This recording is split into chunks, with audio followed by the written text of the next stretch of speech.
We are back here at 9:09.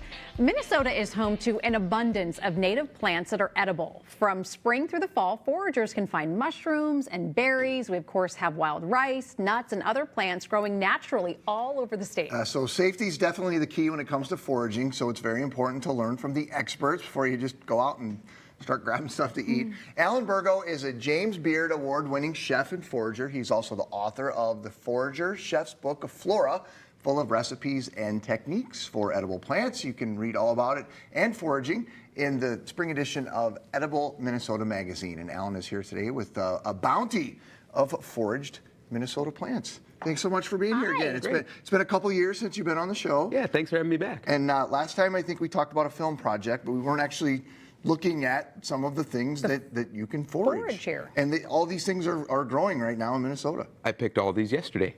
No kidding. Wow. How did you get into foraging? It was kind of an on-the-job thing when I was working at Heartland Restaurant under Chef Lenny Russo a number of years ago. We only worked with ingredients from within 200 miles of Minnesota, and it was a lot of hyper-seasonal foods. And I started to see all these things come in that I had never seen before, and I just fell in love. Like, new ingredients are just catnip for chefs. You started with, like, the mushrooms, though, right? Didn't I read that you were, like, cleaning a mushroom in the restaurant, and then you were out foraging, and you were like, wait a minute, that's the same mushroom I was just cleaning. Yep.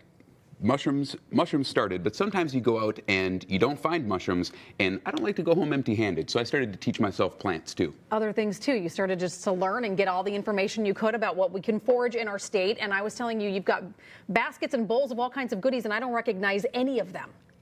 So what did you bring here? Admittedly, neither of us are foragers. Yeah. I would state that. Oh, and that's fine. Well, the great thing is that some of these plants you can have in a garden. So these are these are ramps, and these are our largest native onion in North America. So they're very special. These are only east of the Rockies, and this is something that's really special about Minnesota and Wisconsin is we have a lot of ramps. Mild. Doesn't smell super oniony. If you take a bite, you're going to have garlic breath for the rest of the day, but it's a lovely garlic breath. Where do you find ramps? So ramps are going to be in the maple hardwood forests with hickory trees and places where maple syrup type forest. This goes very well with ramps. Okay, what do you have here? So this is Sochan, and this is a fantastic plant. I just planted a bunch of these in my boulevard where I have a rain garden, and this is historically known as a culturally significant plant in Cherokee cuisine.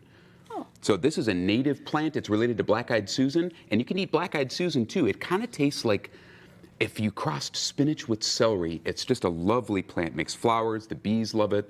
Easy to grow and native and just lovely and delicious. Let me ask you this. When you're out foraging, how do you know what's edible and what's not? I was going to say, grab your book and carry it. I know, like... You don't need your book. I mean, foraging is a learned skill. And after you meet a plant, I think we really undervalue our instincts. And, you know, we were foragers for a very long time before we were sedentary creatures in front of computers. For sure. And we have a built-in reward system where after you pick a plant or a mushroom and bring it home and eat it and you know what it is, you do that once or twice, there will be no difference from going out to your garden or out to a friend's farm. There will be no difference from picking a nettle than there is picking a banana off the shelf in a grocery store. It will be that obvious to you. You will know without any shadow of a doubt. Okay. What's this next one here? So these are just common stinging nettles. Okay. And I don't mind handling them. They do sting a little bit, but the stinger is actually a trichome filled with formic acid, kind of like a bee sting. And an old forager parlor trick is you can crush the stingers and it will break them up, and you can just eat the nettles raw. And there's actually someone from Istanbul sent me a recipe where they crush the nettles with a rolling pin and make a salad of them raw. Oh, no kidding. Yeah, but they don't sting. Do you want to try some stinging nettle eggs? So you gotta crush it. I'll crush it. Yep, crush it, smash it up real good. Come on. Come on. Smash it. I'll be honest with you, I don't really want to eat this stuff. I'm a little anxious about it. Peer pressure, come on. Well, then you can try the ramps. This is really good. Yeah, aren't those great? And do you cook with the whole thing? You need ranch Yeah, dressing but they also have a bulb, and I do make Yeah. ranch dressing out of ramps. Absolutely. Okay. Yeah, it tastes like a green. Yeah, it tastes like green. I can see the celery flavor in there for sure. Well, that's the Sochan. Oh. Nettles have almost like a seafood flavor. When I make a soup, the soup is so delicious that's in the magazine. It almost tastes like oysters. They have a very strong, almost saline, almost like aquatic. I don't like to use the word fishy flavor. Yeah. All right, what's this guy? Next one. This is a very invasive plant. This is Dame's rocket, and this is not native, and it is a brassica, so it's related to broccoli, and it kind of tastes like if you took arugula and seasoned it with a little bit of sugar. It's very sweet after it's cooked. Just a lovely plant that is invasive and you can harvest in large quantities. Then there's garlic mustard, which is even more invasive, horribly invasive, and this one is very bitter and very garlicky. So do you cook that one then versus eating it raw? You can eat it. I mean, you can eat it raw. You can cook it. It's better blanched to tame the bitterness a little bit. Okay. And yeah. Yeah, what are you doing with these things other than just collecting them? Are you making a salad out of it? Well, one of my favorite things to do is it's inspired by traditional Mexican cuisine, and they have something called quelites, and there's examples of this around the world. The word quelites kind of means little things, and it could refer to over 300 different types of wild edible plants. And they'll take all the plants and cook them together in kind of a thick stew with chili puree, garlic, onion, cilantro, and you make plant tacos. And that's what you have there. And that is what I have there. What is in your plant taco? Like All of everything you these just plants, said? 300 All of these? exactly. Okay. Not 300, more like 4. Can we, before we sample this, can I ask you about the mushrooms? Absolutely. Because there are a lot of different kinds of mushrooms, and I know a lot of people are getting into mushroom hunting, including my husband, and he brings home all kinds of different things. And you were saying that some people have allergies to mushrooms, which I think I did when I got violently ill after eating some. Yeah, so, and you said it was a chicken of the woods, and that is, it's common. So people don't eat lots and lots of wild mushrooms. So individual sensitivities, people can be allergic to garlic. People can be allergic to onions. People can be allergic to mushrooms, but mushrooms specifically, every single species is a little bit different. So it is, again, a learned skill, and as mushrooms become more popular, more people will unfortunately learn that they are allergic to some varieties. Sure. But, it's not the mushroom's fault.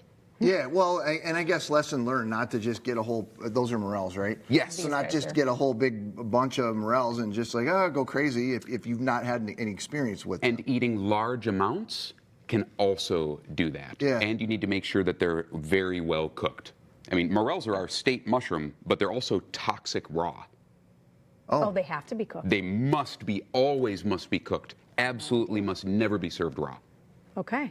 So if one were to get into foraging like this, we're not just going to go out haphazardly running around grabbing everything and eating it.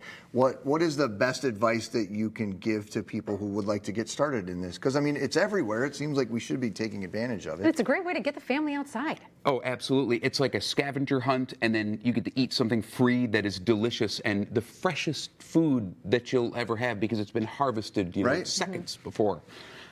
One of the best things to do is to get hands-on experience from an expert. So there's a number of experts in our area. There's, let's see, Four Seasons Foraging, Ironwood Foraging, Ariel's Mushroom Co., Chick of the Woods. These are all local companies where you can go out with an expert. Sure. And they'll take you out in the field through different parts of the year and show you exactly what you're looking for. There's also numerous Facebook groups where you can just sit and not post anything and watch what people are picking, and you'll see. And then, That's really a smart way to go about it, right? And then there's field guides. Yeah, I was going to say some kind of a field guide to take with you too. So I like to liken it to a toolbox. There's a number of different tools that you have, and they kind of come together to make a tool kit. All right. Good Can we stuff. try your taco? Of course. Okay. Yeah, They were just sitting there looking at me. I'm super curious because I think this is amazing. Yeah. Could eat Oh, that the ramps fully. are so good. All right. Dig in, eggs. It's almost like a plant quesadilla. I had a bad experience with a morel recently, and I'm a little hesitant. Is there a morel in here? There's no morels in there. Great.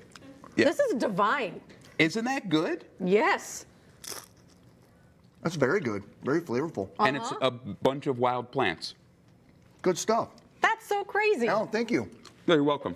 You can find more from Alan on his website, foragerchef.com, and head to edibleminnesota.com for more stories, recipes, and information about how to get a copy of their spring issue.